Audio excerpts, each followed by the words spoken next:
So I just will quickly do that little example that I asked you to possibly have a look at. So the thing you're trying to do here is, let me just switch this on. You've got the quantity e to the minus epsilon m, and you're going to set that equal to t.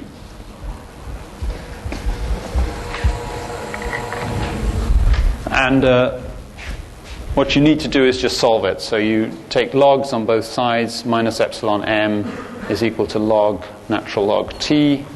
And then dividing through by minus epsilon, you get 1 over epsilon log 1 over t. Minus log is of something is log of 1 over it. So that is the result, and it just simply is saying if we want to have a confidence t, remember this was the probability that we were going to be misled by the training set. Probability over generation of a training set that we would be in this situation where that function f looks good, although it's fact bad. And what this is saying, if we set this to be a certain value, let's say we're only happy with confidence 0.01. So what we're saying is we want to ensure that with chances 1 in 100, or sort of 99 in 100, we're going to be okay in the conclusions we make. This is the kind of confidence that people would use in a statistical test. You know, you'd say, okay, confidence at the 0.01 level, you know, we conclude that, you know, this particular experiment makes this conclusion. It's a sort of perfectly reasonable thing to do in science. So if we made that substitution, t equals 0.01, then, sorry, I've got this the wrong way around. I should have epsilon is 1 over m log 100.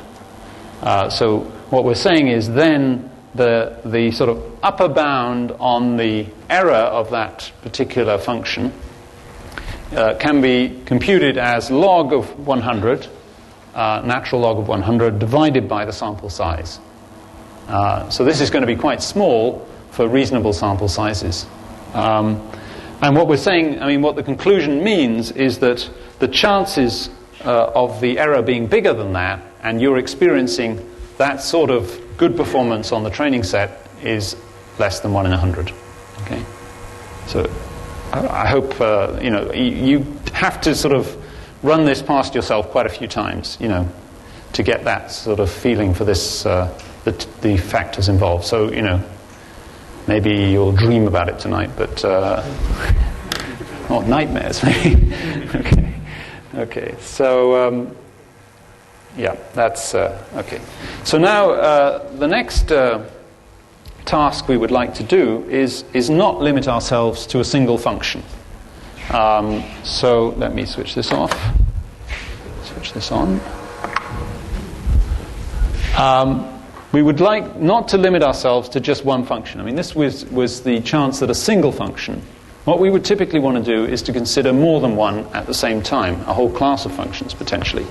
But let's just consider the case where we have two functions. So we have f1 and f2. What is the chance that one of those two functions misleads us? Okay.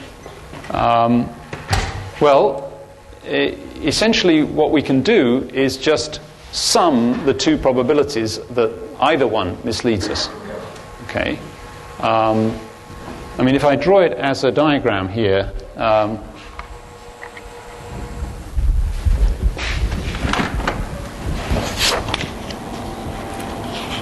mean, this is sort of the kind of thing that you might consider in, you know, high school probability, but this is the space of all samples of a fixed size. So each point in here is a sample of size m, let's say, of some fixed size m. So you can imagine when you draw a random sample, you're drawing a point in this space. Okay. Now, what that previous bound showed you was that there was a little area here where that sample those samples look, the function f looks good, although it's actually bad. Okay. Remember, the function is bad a priori. We don't. I mean, you know, that doesn't affect by the sample. That's bad because the probability of its error on the underlying distribution is greater than epsilon. What we're interested in here is how it looks with a particular sample. So these are the points where f looks good. And what we showed was that the probability mass here is at most delta, is at most t, or is at most 1 in 100. Okay, so it's small. So that was maybe for f1. Now, if we do the same thing for f2, then obviously the samples in this area we want to exclude, but we also want to exclude the samples in this area, because we don't want to be misled by either of the functions. Okay? But we would like the total mass of the functions of the samples which mislead us to be, say, 1 in 100. So the only way we're going to be able to achieve, make this one 1 in 200, and this one also 1 in 200. Okay? So we make the size of each of those functions misleading us half of what it was before. So let's say 1 in 200. Then the chances of either of us misleading us is 1 in 100 at most. Of course, we might be lucky and be in a situation where actually these two significantly overlap. So the samples that mislead us with one function might also mislead us with the other. In which case, making each of these size 1 over 200 is overkill, because now the sum of the probabilities of the two events is actually less than 1 in 100. But we don't know. So we have to take the worst case situation, and we simply make each of them of size 1 over 200. So we halve the size of each of them, and then we guarantee that the sum of both is, the sum of both is 1 in 100. Okay? Now this is known as the union bound. Okay? So it's a bound on the probability that you get from considering the union of sets and assuming that those sets are completely disjoint. And so if you bound the probability in that way, you certainly get an upper bound on the probability that you're looking for. In this case, the probability that you're being misled. Okay? So if we now take that, so that was for two functions. If we had two functions and we wanted to make the probability that they were, sorry, I've got my stick here. Probability that the two functions, f1 or f2, had this property that they misled us, then effectively we would have a 2 in here, and we'd have to make the delta, if you like, twice. We would have a factor 2 in the delta here, so we'd end up with a factor 2 in here instead of that 1. Okay, and the corresponding epsilon will be that much bigger. But what is nice is that 2 comes with inside the log. So now I'm going to generalize that to a countable class of functions. So now I'm going to consider f1, f2, fn, and so on. And what I want to do is to make the probability of being misled by the nth function less than qn times delta. So I'm going to, again, make with those, imagine that picture I showed you before with the two circles. I'm now going to have a circle for every f, but I'm going to make each circle sufficiently small that when I sum all of the circles up, then I'm going to get delta, because I'm going to make the sum of the qn's less than or equal to 1. So when I sum up qn delta, I'm going to get at most delta. So if you can see that again, you've got lots of these little balls, but when you add them all up, you're still bounded by delta. Okay, so we can do that by just simply making now, on my previous slide, plugging in t here to be qn delta, right? Because that is what will ensure that this quantity is less than qn delta. Remember, I mean, that's how I arrived at this epsilon, was by plugging in a value that I set this equal to t. So if I plug in qn delta here, I'm going to get the corresponding bound I get on the generalization. So what I get is this probability here that there exists one of the fn's which looks good but has an error bigger than the quantity that I described. So it's 1 over n log 1 over, and I've substituted qn delta here for the t, is less than or equal to delta. Right?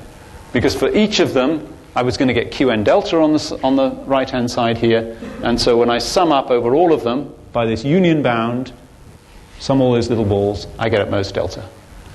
So this is the union bound probability of a union of a set of events, at most the sum of their individual probabilities.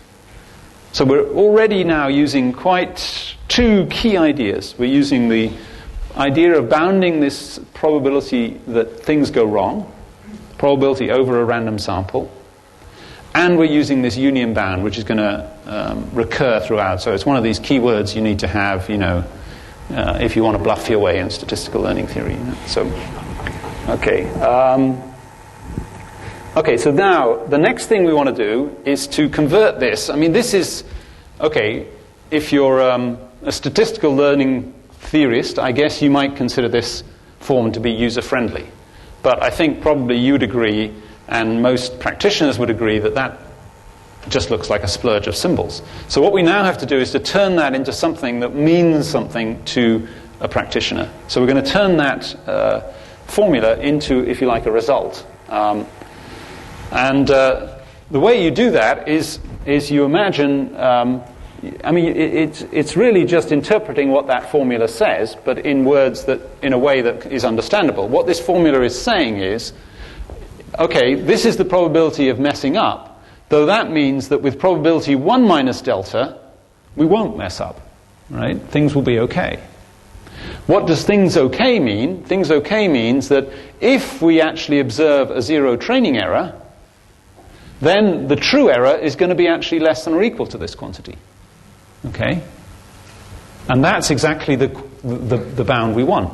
We want to be able to infer something about the generalization error of the function that we've chosen, which is the one with zero training error.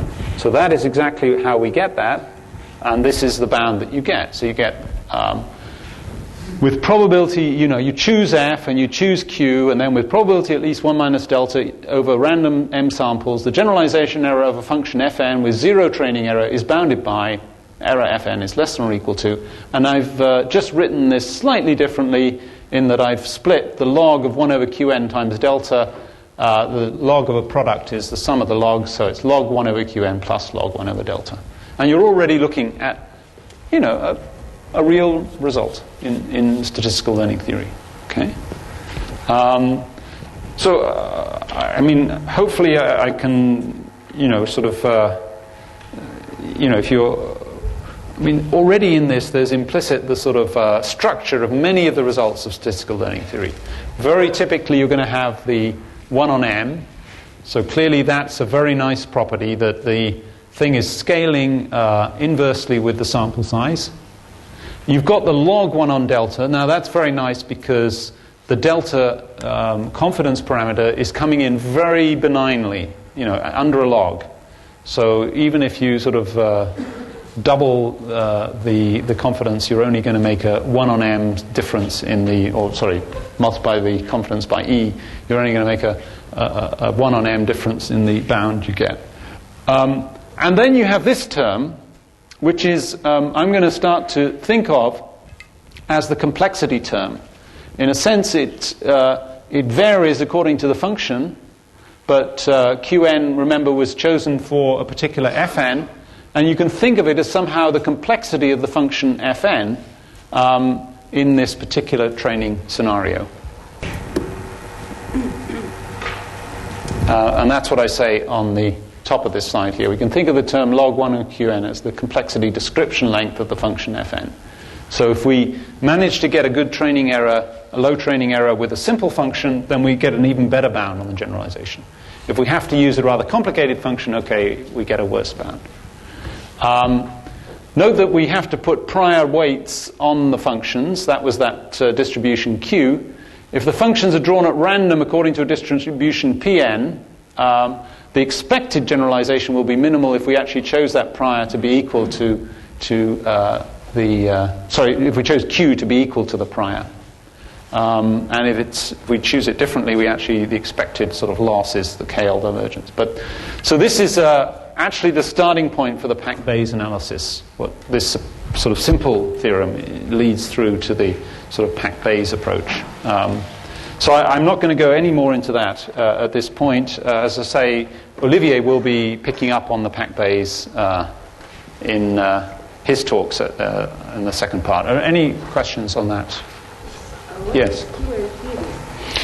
Q was P in this case was an assumed prior. It's the kind of thing Bayesians do. They assume that there's you are actually know that the likelihood of certain one of those functions arising in a particular application is known beforehand. So because you use the empirical distribution, then you make it fixed. No, this is a distribution over the functions. This isn't a distribution over the inputs. So this is assumption that they know that the likelihood of this function arising in a particular application is, known. In the case of this result, I actually just invented some numbers, Q.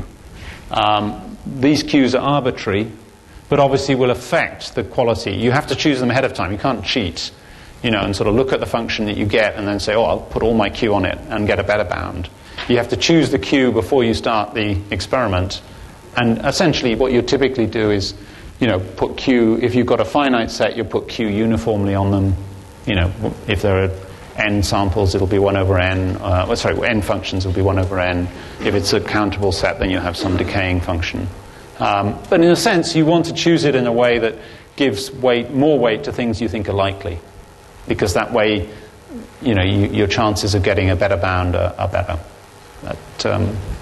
Okay, so it's moving very close to Bayesian analysis, this, but it's still using a pack approach to look at it. Is that okay? Yeah.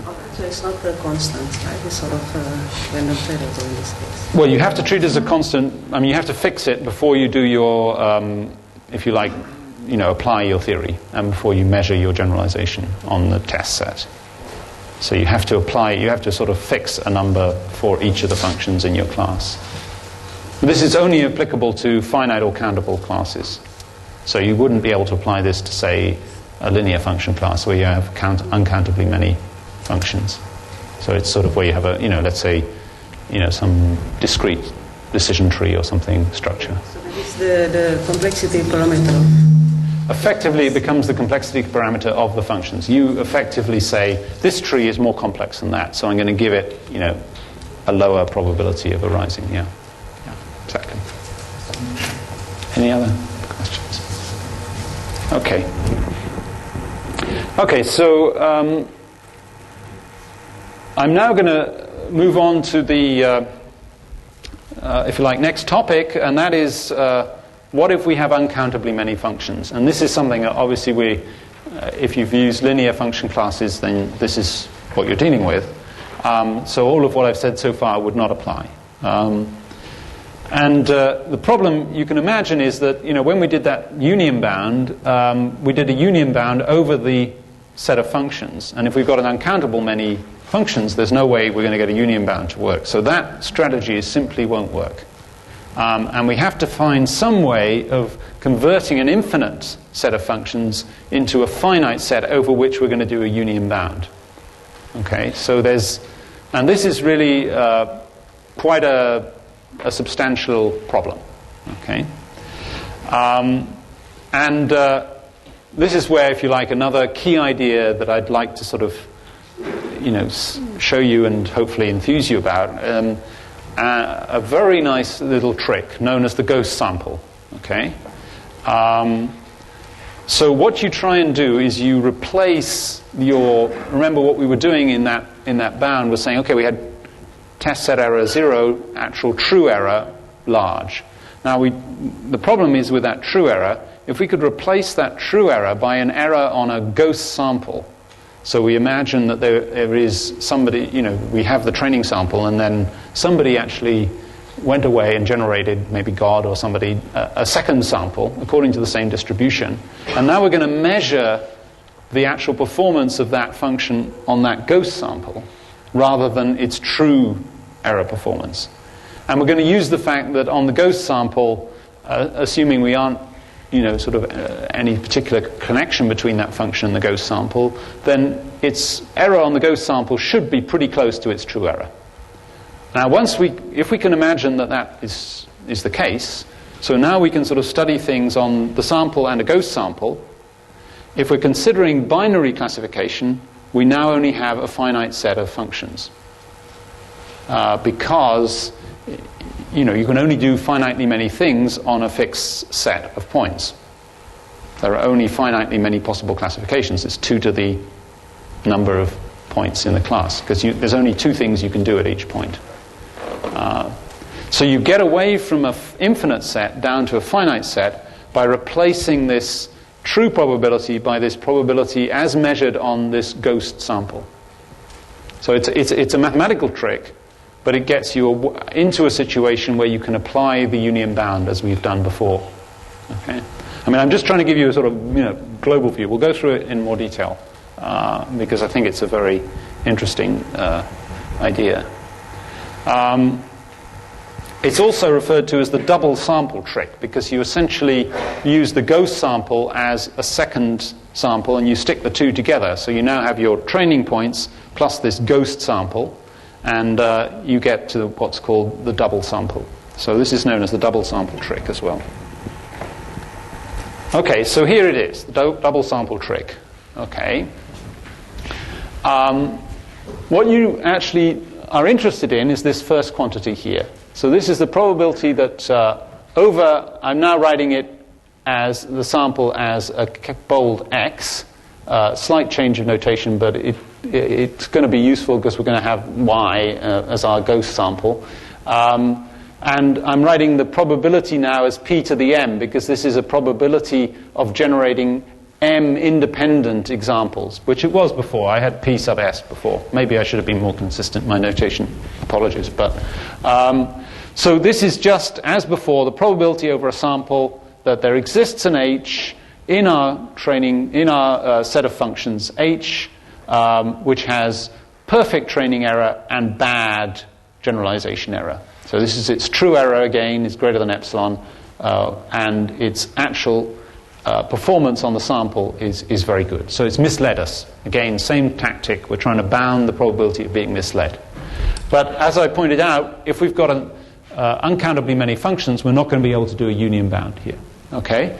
Now what the double sample does is replace that probability by a probability over a 2 sample, so X and Y, P to the 2M. There exists an H in H which has 0 error on the sample and epsilon over 2 error on the second sample. Now my point was that if you think of this second sample as being chosen independently of H, you can see that here you've got a high error function, and here you've got a slightly lower error on the test set on this ghost sample. So clearly, with high probability, this will occur. If this error is this bad, you will actually get at least this bad error on this ghost sample, right? By chance. I mean, just because if it's a bad error function, just simply, your expected value of the error will be epsilon, and because it's a reasonable size sample, it'll have a small standard deviation. So, with high probability, it'll be, bigger than epsilon over 2. So that's the form of the result. Now this is, and there's a 2 in here. This, I think, is one of the sort of cornerstones of much of the analysis. So I wanted to actually take it apart and show you how it actually works. And I think one of the reasons it's very difficult to see what's going on is because of all these symbols again getting in the way. So I've tried to simplify it down and color code it.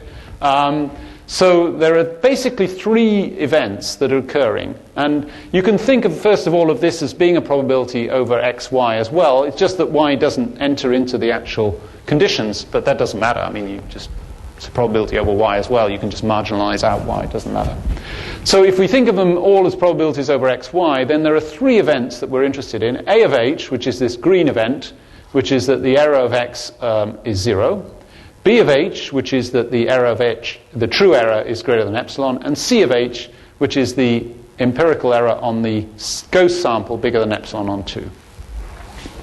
Okay.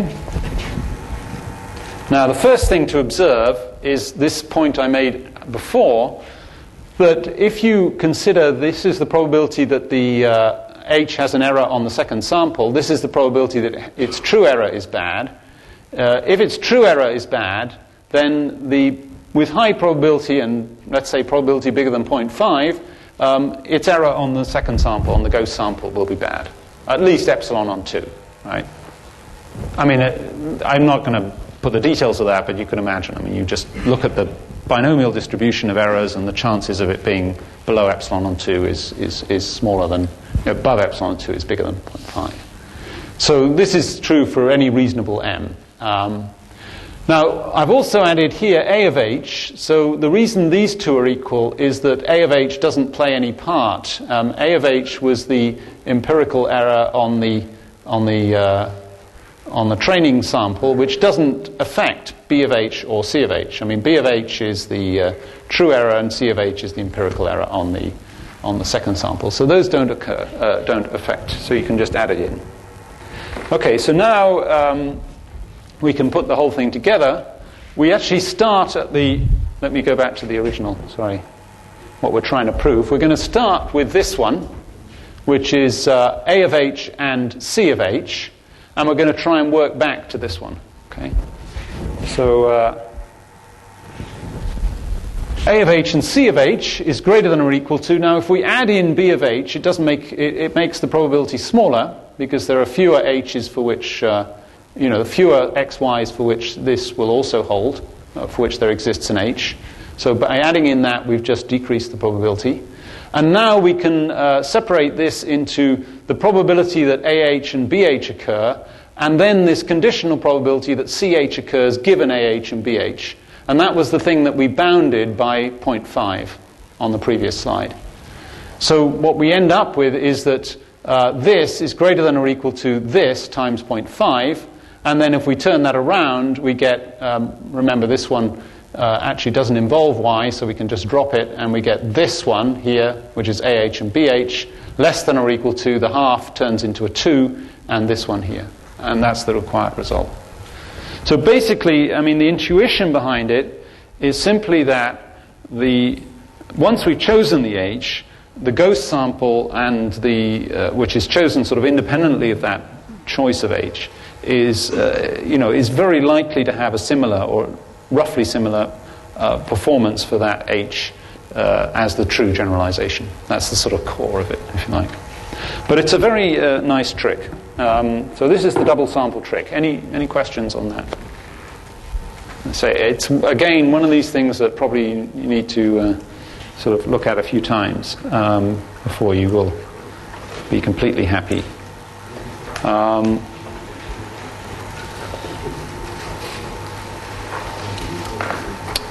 Okay.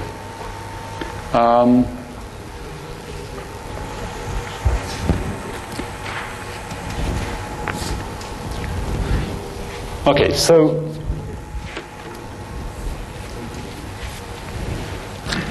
we're going to take this step, moving from the probability we're interested in to this probability over the double sample.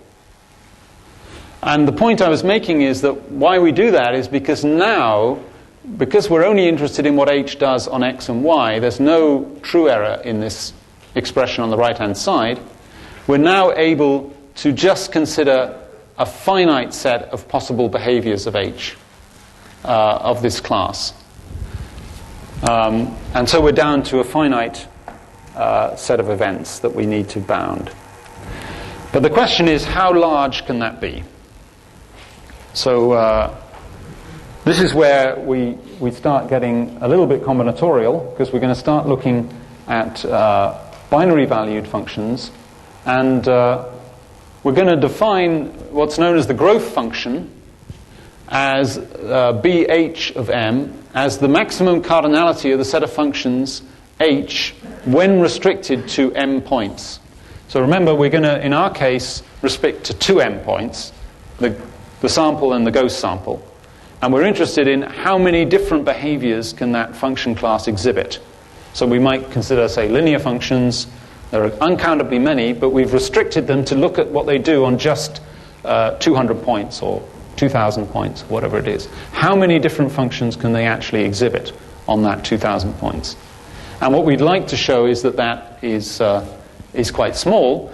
Clearly, it can't be bigger than 2 to the m, because there are only 2 to the m possible functions, binary functions, on m points. So it's clearly finite, no question of that. So we have log to the base 2 of bh of m is less than or equal to m. But for the statistics to work, we want the number of functions to be much smaller than this. So we need to look at how that behaves. And here's an example. So this is linear functions in a 20-dimensional space. So you've got 20-dimensional inputs, and you're looking at linear functions, and you're asking on certain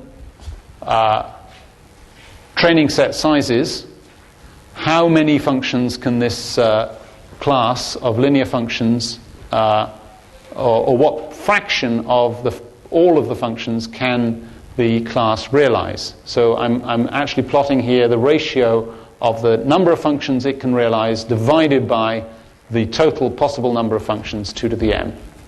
So clearly, when you have a small number of inputs, typically you can get every possible classification of those inputs. You can do whatever you want, if you like, with those inputs in terms of classification.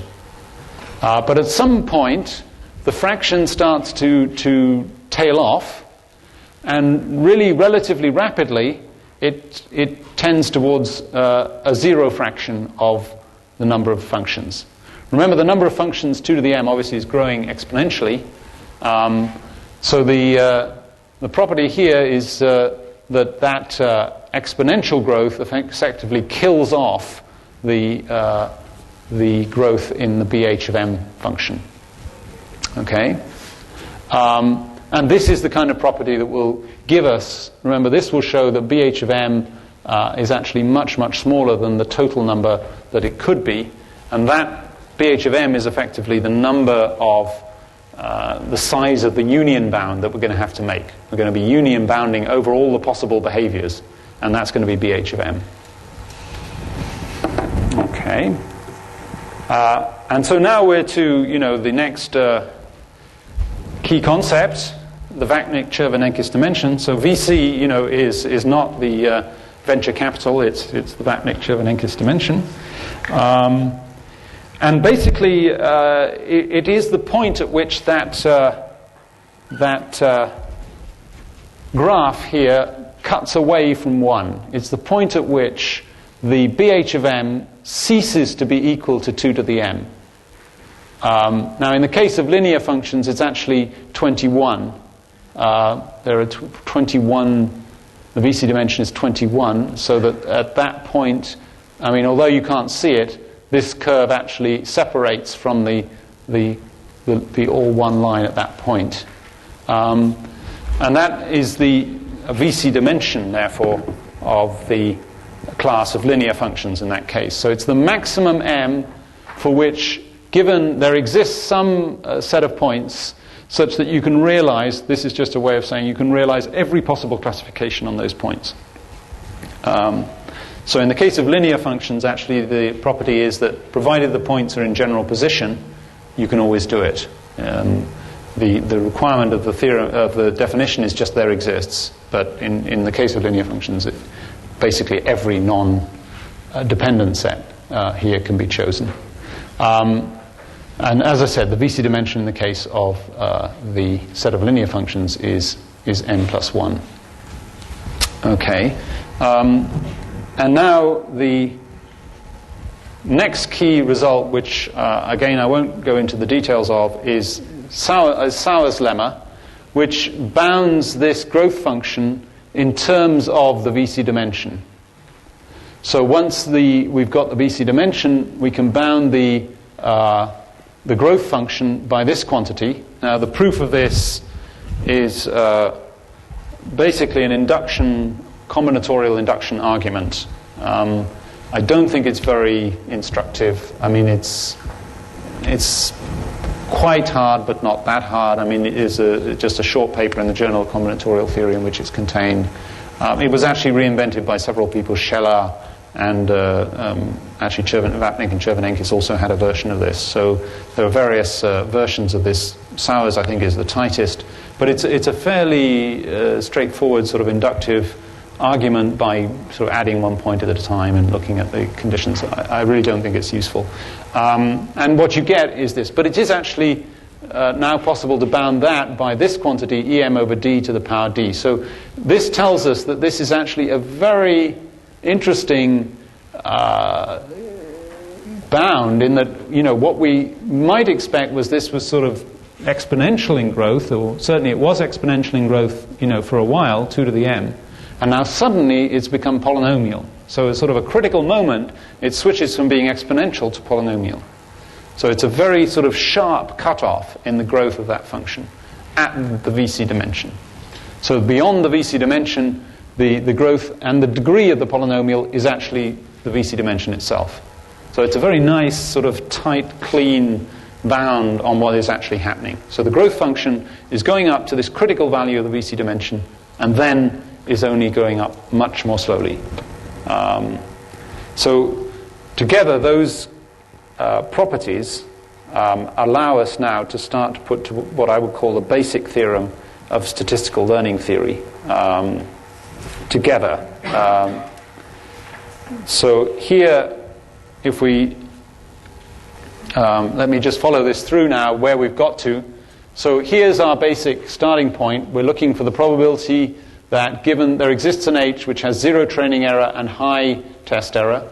We use the double sample trick. You know, we've looked at that. We've got that up our sleeves. That gives us less than or equal to 2 times the probability over xy, the ghost sample, that the function exists which has 0 training error but looks actually bad on the test sample, on the ghost sample. We then now use the union bound, because we know that the number of functions effectively is just bh of 2m, the growth function on 2m, because that's the only possible set of functions that we can actually realize on the 2m sample. So we've got 2 times bh of 2m, and now we just have the probability for a fixed function, just one of these functions, bxy, that has error 0 and high ghost sample error. So now we're at hopefully a point where we can move to the next trick. I won't do it now because I think it's going to be too much to sort of take in the very small time we have left. But what I want to do is sort of set the scene, and we'll pick it up after the break. But hopefully you're okay with all of the steps up to this point. The union bound has been used already. We've got this bound bh on bh of 2m, which is polynomial in size. So we're looking good in terms of sort of controlling the size at which this probability grows up. Remember, this is we're going to be setting equal to delta at the end. The usual trick, we're bounding the probability of being misled. So we're going to set this equal to delta. And so we're in good shape. And all we need to do is to bound this last little quantity here, which is the fact that the xy has 0 training error on x and high error on y. So that's the final ingredient. Okay, any questions on up to that point? If anyone wants to, also I'll stay around a little after. If no questions now. Okay, so let's take the break slightly early, and we'll meet back. I think, what time do we restart? Does anyone know? 11:15. Yeah, okay, so back at 11:15.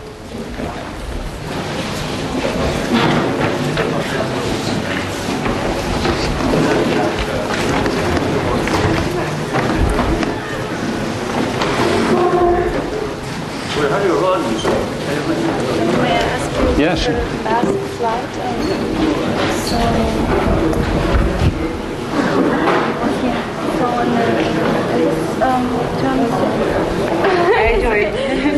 So so there exists one function h.